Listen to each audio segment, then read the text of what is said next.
let's have a chat. So, guys, if any of you, well, I'm sure many of you don't know, so Dustin Manning, I've got on as a guest for today. Dustin's got a long career of Scan-To-BIM and reality capture, much like many of us, really. But with that career in reality capture comes all the issues that we all know about deliverables and getting our clients to understand what the deliverables are. Um, you want to introduce yourself a little bit, Dustin? Yeah, thanks. Yeah. So I've my company is Lux Point. We made it to 4 years through the pandemic. Uh, that was a fun time, and I've been doing Scan-To-BIM for about 9 years after coming out of the civil field. And yeah, it's been a really fun time because I mean, there's not there's not a ton of us. I mean, in comparison to other industries, I feel like we're a really tight knit group, Mm. and because it's not new technology. Nothing we're doing is really new. It's just really gaining steam lately, it seems. And so it's an exciting time because we are at the stage where we're going to have to develop standards, and that's what most of my conversations are around these days. And like you said, I mean, most of these most people that need our services don't know that they need our services, and if they do know they need them, they're not exactly sure how to define what that is. Yeah, absolutely. So when I was chatting to you the other day, that's the part that stuck in my head. That our clients, they come to us and they don't know what they want, they don't know what they have, and they don't know what they need either, and yet they come to us for help. How do you? So what do we do from there? How do we tease out of them what they're hoping for? I think where we started off wrong was that we were very technology focused. Mm-hmm. When laser scanning became more affordable and basically democratized, I mean, it's in the past few years with what Leica has done with like the BLK 360, Mm. it's easy to focus on that technology and look at how fast this is. Look at this, how what we can do now. Well, our clients don't care. Yeah. And when we're focused on the technology, we're not really selling anything because if you show someone the technology every single time, someone's going to say, "Oh, that is really cool," and they'll be excited. But cool doesn't provide a solution unless you're just trying to sell sneakers. Yeah. So I think our first step is really becoming more solution focused than technology focused. Yeah, that's it, and focus on what their needs are. I was reading an article you wrote a while back, and you broke users down into all sorts. Like we often think that we're dealing with architects and engineers, and you had on your list prefabricated construction, and there's safety aspects, but there's a lot of clients out there who are property owners or aren't in the AEC field at all. And for them to get the right knowledge, yeah, yeah, exactly. They don't know. And like you say, technology is changing like crazy. So even what the Leica BLK has done is democratize it. But now we're seeing mobile like iPhone scanners, and the quality of the scans isn't bad. So that's going to Yeah. democratize it even more. But also open up the queries for people because suddenly now there's a wider range of quality that you're going to get. Um, and how do you know? You spoke about developing standards for us for reality capture. What's that going to be like? Um, so the first conversation is always LOD, right? That's the acronym that we throw out constantly or see written about on on LinkedIn and other sources. Yeah. And LOD is I think really great when it comes to an architectural workflow. Because it's just something that's increasing in complexity and detail. The higher you go from Yeah. that 100 to I'll say 400 because 500 is a confusing thing that we talked about.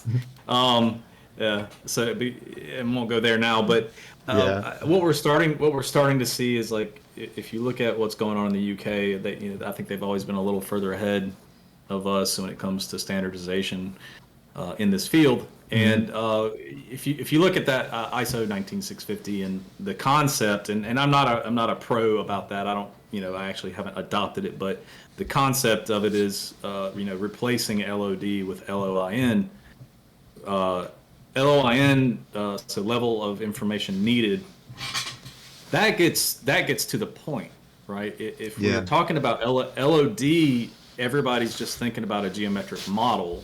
Yeah. Even though it's building information modeling, they're just thinking about that geometric model, Mm. and that model itself may not actually be what you need. You need information from that model.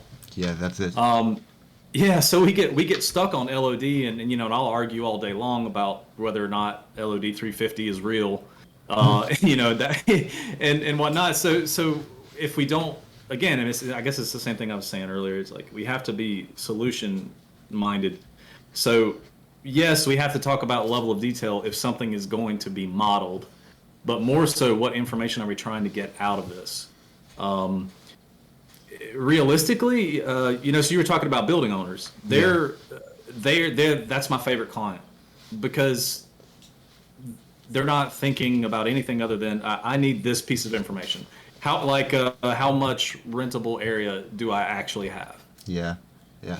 Right. So sorry, you want to say something? No, no, not at all. I was just going to chime in there. And in those cases, they're completely uninterested in the technology. So, however you can tell me the area that I need, I just want the cheapest, most accurate way, cheapest, quickest, most accurate way, whether it's technology or not.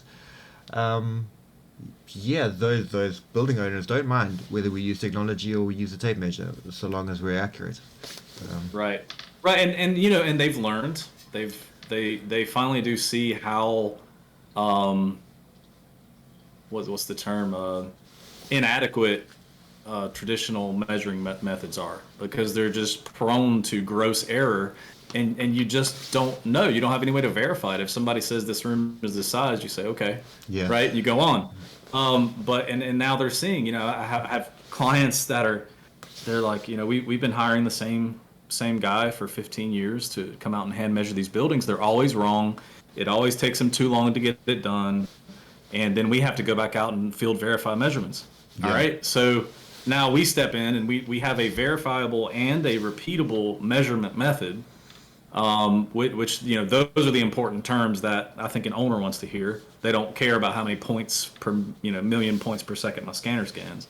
yeah. And they may not even need a set of plans, right? I could give them a spreadsheet with that information. So we're not even talking about a model. Yeah, yeah, and tailoring what you want, what you're providing to those needs, to that level of information need, that actually makes everybody's life so much easier to know what you're shooting for, to know that, look, a spreadsheet of areas that perfectly well does the job, and but verified somehow. So so that spreadsheet has to come with something that the client will trust those numbers in the end. But Right. they want something, and then there's still the engineering clients who want piping flows and who want to see how big a duct is. Um, yeah, and then they've got a very different level of information need requirement, and you have to suit kind of those engineering models to a very different user to the floor plan type models. Right. Yeah. Yeah. Yeah. So I mean, like LOD leaves out, other deliverables like P and ID. Uh, what is PNID? You've Or like cut sheets for like welding and this and that. You're not produce. I mean, you're producing a 3D model potentially, but you're providing information other than a set of plans. Is just all I'm trying to say. Yeah, there you go. Yeah, there you go. Um, on the ISO 19650 thing, I have this feeling that it's taking over the world, and I know England's ahead. Uh, it seems like a pretty good document, but and it's growing in South Africa. I've seen it over the last few weeks. That it's getting written into our building regulations. do you think it's going to spread everywhere? And is ISO 19650 the right way? Uh, Everybody's got different opinions on standards, but really what we need is just one that everybody agrees with. It almost doesn't matter that it's got faults to it. Um, Yeah, I mean, it's the one that it makes the most sense right now. Is I mean, and not that there's that many to choose from, but I mean, just in comparison to using LOD terminology, this is much further ahead and better at communicating the needs. yeah, So yeah. I mean, I hope it wins. Yeah, I have a feeling it is going to win. I think it's getting like the uptake. I mean, the ISO 19650, the ISO 19650 has been around for a while now. The British have been making it for, I don't know, 10 years or so when it was past, I don't know the numbers.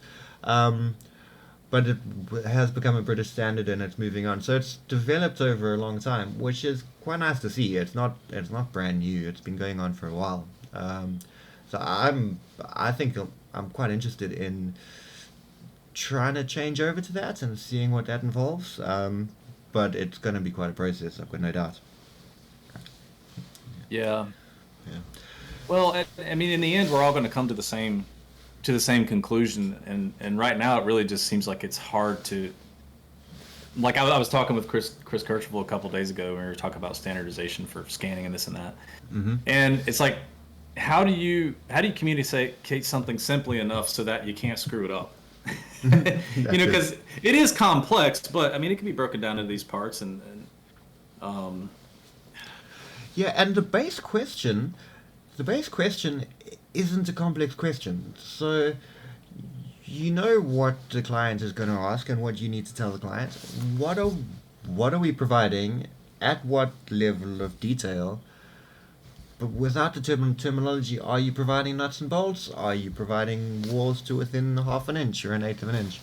Um, that and I think it's always going to be a list of requirements, or it's always going to be a table to say we can do this to within half an inch, but we're not going to show you nuts and bolts, and we can only define what we can see, so we can't spec a piece of machinery, or we can't, or similar. That table's not going anywhere, and like how we define it, it's almost the talk around around the table that's more important. So we define parts of it as LOD whatever, but then quickly you always go on and say, actually here's a list of everything we're going to provide, and that list is the easiest thing to show people, but it doesn't actually answer the question of answering the client's problem. It's just says here's a list of what we're providing, we hope your answer's in this list. um, but it's the best we got right now. right. I wonder if Yeah. yeah. Oh, go ahead. I was thinking it's kind of off on a different topic, but what we do in reality capture or Scan-To-BIM is create BIM models, and there is always a lively debate going on that BIM and Revit are not necessarily the same thing, and we don't have to be creating everything in Revit, or you shouldn't expect a Revit model as a BIM model. Where do you sit on this? Let's see. Say that again, because I'm not quite sure I follow exactly where you're going. Can you kind of So, restate that? sure. So Scan-To-BIM, and Scan-To-Revit are synonymous as the same thing, but a lot of people have issues with Revit, or there are other options available from Revit. In Gotcha, in gotcha. your work, is Yeah, it all Revit? Is Revit moving uh, on, or? except for some of the prefab work, they prefer in CAD. Mm, So it's kind of interesting, but the simplicity of CAD is the answer that they need. They don't need to learn how to navigate and use Revit, which is, I mean, a lot of us do it, but it's not something you just pick up overnight, right? yeah. And so yeah, I mean, and obviously the reason that BIM is synonymous with Revit is because that's just the most widely adopted tool. I mean, Autodesk is the biggest player, right? So I mean, Mm, that's like the whole that's like it's like saying like Reynolds wrap for plastic wrap, right? Yeah. You everybody calls it, whatever you might call it. Yeah. But that brand that wins out, But there's a lot. There are other options out there. It's just a matter of can we all play well together with different software packages and yeah, of course you already brought up IFC, which is gonna as I guess the latest. It just got updated recently, right? I think. Yeah, it did. Pretty heavily. Well, yeah. So IFC 4, it's really good actually. I've been trying to export a fair amount, and I haven't run into any problems with IFC recently, which is great. There's been quite a long period of IFC exists, but you can't export it properly, and yeah, there's problems all around. So long as you don't want to modify the model afterwards. So IFC, I like IFC, but what it gives you is it gives you a reference model, and it doesn't give you a model that you could edit afterwards for like what a Revit model would do. There's good and bad parts to that because in our industry, maybe we don't. If our models are verified somehow, then handing it over to somebody who then modifies it and moves it on is a danger to us. So IFC as a kind Yeah. of form of reference, yeah, there are those advantages, and that's without being able to transfer it in amongst every different software, which is a good start. Yeah. Yeah. Well, and that too. That's the whole sharing of data is a whole nother conversation. I mean, we've got cloud hosted models now, right? Um, Indeed. but if people, it's still everything that we already talk about. If people don't follow, like let's say the BIM execution plan, Mm. and they're uh, not modeling to a certain accuracy or with the right software, even right, because that gets dictated in that BIM execution plan. Yeah. Um, the human side of all of this is whether or not we're communicating well and at the right times. So it'd be, if we can agree on at least where we're going to, what software we're going to be working in, how that interops, and then, again, what is that goal? When do, if like maybe coordination. Um, Yeah. I had a client the other day, and he was telling me that he's got a project that he's dumped so much money in. Just he said we're just hemorrhaging money, right? Mm.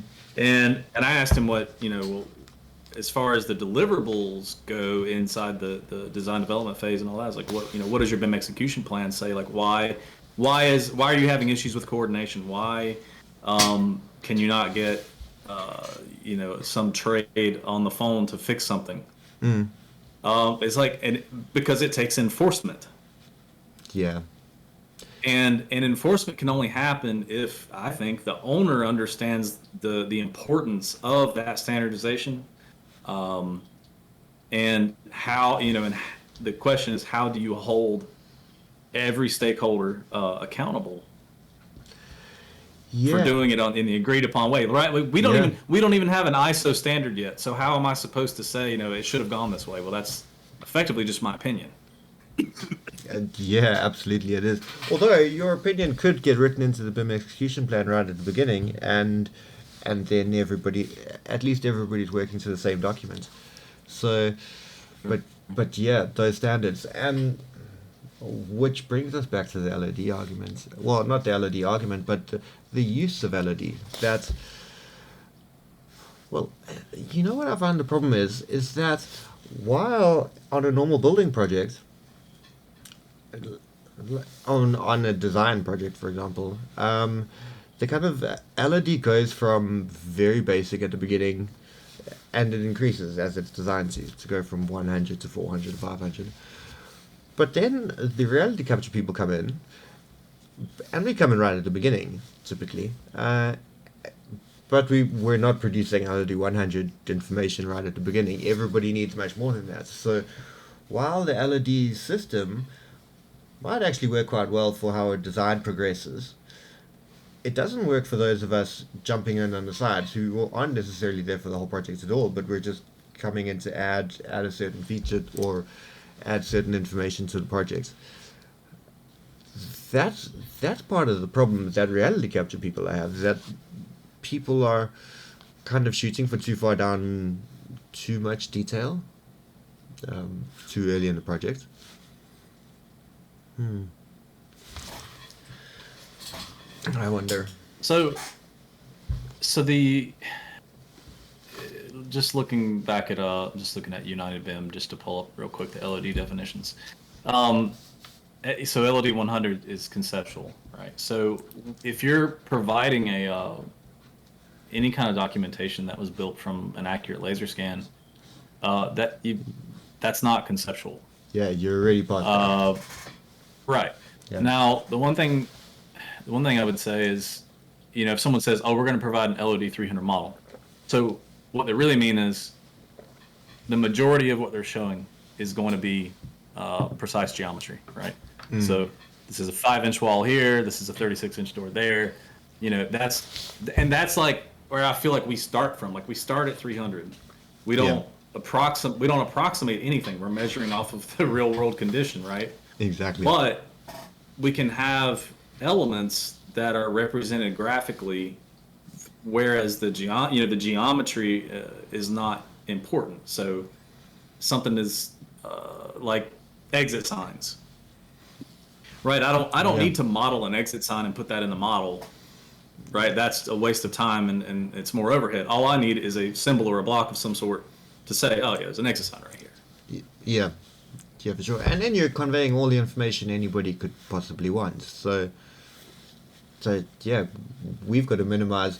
Not that we're trying to minimize the work we do, but we've got to be efficient by not modeling those exit signs down to the last nut and bolt. Right. Right, and the other one is, and this was, of course, I haven't released it yet. I told you I did a talk with Alex Hanna, of Allied BIM, on LOD in general, and we came to a lot of conclusions. I don't know that we can enforce them, but um, so I just lost my train of thought. Oh yeah, we were talking about like door details and things that need to be scheduled. Again, you don't need to see the geometry of a specific type of door handle, right? It just needs to be recorded. Yeah. So that information is usable, right? Yeah. And in general, information that we're providing is obviously there so that they can plan. All right, so we're going to demolish this, right? So our level of accuracy for some things just may not matter at all. Yeah. All they need to know is there's these walls, we're going to get rid of them. So we're almost providing too much detail in those situations. Yeah. Yeah. Absolutely. Yeah. And then go ahead. Yeah, go on. And I was going to say, choosing that detail, but what can happen is choosing that detail between different elements of the building. So, like you say, a wall which is going to get demolished anyway, nobody cares, and the thickness of the wall is what you need. But then you look on the facade of the building, and there's some historic detailing, and actually you want to record that in as much accuracy as you can, maybe for historic preservation or maybe for renovations of some sort. But there's varying Right. levels of that geometry that you can provide. Yeah. Yeah. Well, and another piece of this is just we can provide photogrammetry, right? So, maybe we do model the building to an extent, but to really see the quality of, like the brick and mortar and everything, you're really going to want to see that as an ortho photograph. Yeah. Yeah. So it's precise, but it's not geometry at that point. It's just a flat image, right? Yep. Within reason, right? You could draw 2D elevations from that, and it's very accurate, right? But No, for sure, but only that's the best way to convey that information, and it's the best if you go back to the beginning and you say, right, we don't need to be technology focused. We're focused on the solution and then on communication. And so if I spend 10 years in architecture, any drawing is all just about visual communication, and the level of detail you put in a drawing, you're only trying to communicate something. If you're not trying to communicate something, you're wasting your time with a drawing. And with an elevation or photogrammetry, whatever you've got, that's always got to be the goal. You're not creating the model for the sake of creating the model. Rather, you're creating the model for the sake of solving the solution and communicating the solution to whatever the problem is.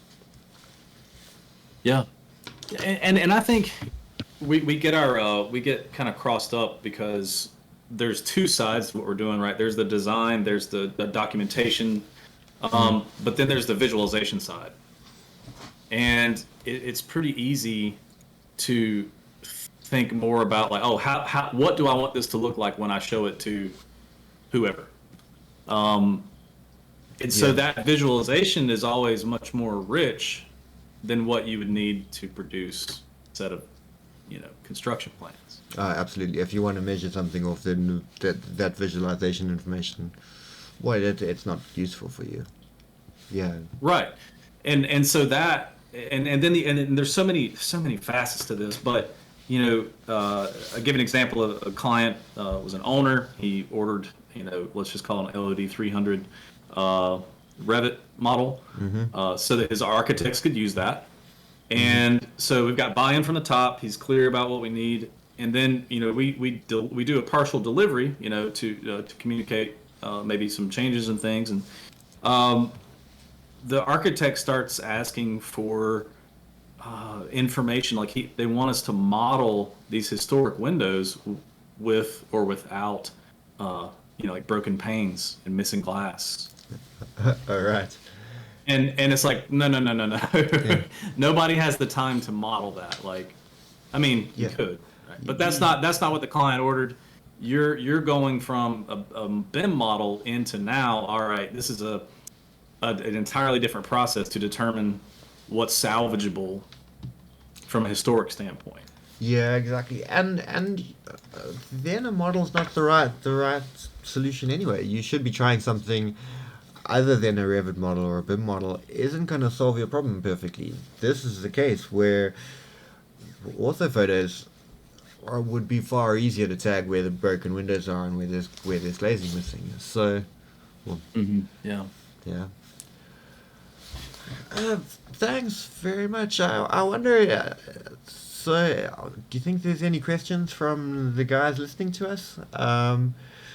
Everybody's got a Let's see here. busy Tuesday, but I wonder whether anybody else wants to add something or. So there's no text chat here, but if you want to put text chats in the event channel, or else if anybody wants to raise their hand and ask a question, that's perfectly good too. Any thoughts, guys, on what we've been saying so far?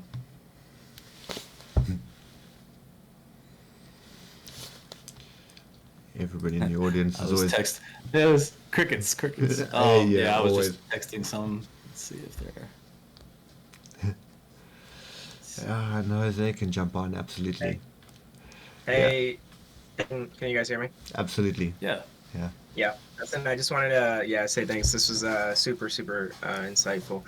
I thought some of your comments on LOD, I forgot the term you use is LOI or LOIN, the level of Yeah. information need. Yeah. I think you're spot on. I think one thing is presenting information in geometry, and sometimes it's just the simple number, right, that folks really need to verify. So that was a particularly insightful point. But thanks for your thoughts. Thank you. Yeah, cool. Yeah, and thanks, Dustin. Should we? Yeah, everybody's got a busy Tuesday in front of them. It was good to chat, and yeah, maybe we can carry this on another time. Absolutely. There's plenty to talk about. There's always stacks to talk about, isn't there? Yeah. Anyway, it's been good to talk to you. I was telling you the other day that we've known each. We've been commenting on each other's work on LinkedIn forever, and I think we've worked on a project together. Yeah. But never actually kind of had a chat. So it's been good to meet you and good to get your thoughts. Absolutely, man. It's great talking to you, and thanks for inviting me on. Yep. Cool. Thanks very much, and thanks guys for listening.